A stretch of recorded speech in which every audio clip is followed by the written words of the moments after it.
So, first I'm firing up the oven to a whopping 930 degrees Fahrenheit. For this fire, I'm using some good old drywood logs. Now, I'm ready to prepare the marinade for the chicken.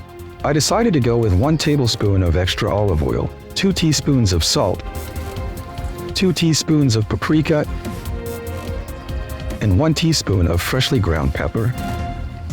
This is enough for around 20 wings.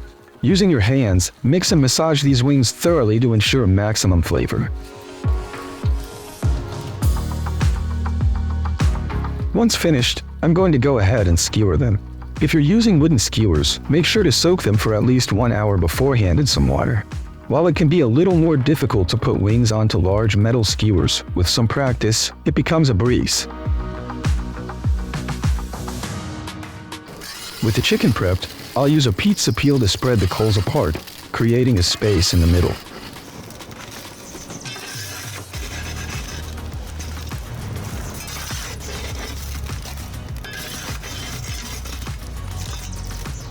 Then, I'll place the rack in position and suspend the skewers in the intense heat.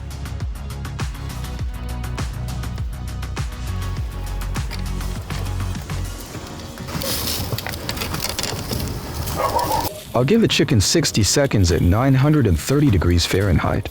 The high temperature quickly turns the wings golden brown.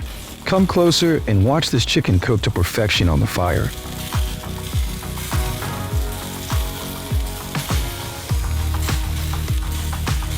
After a minute, I'll open the oven door and take out the chicken. Let me take 1 skewer out and show you what it looks like. Juicy, golden brown wings.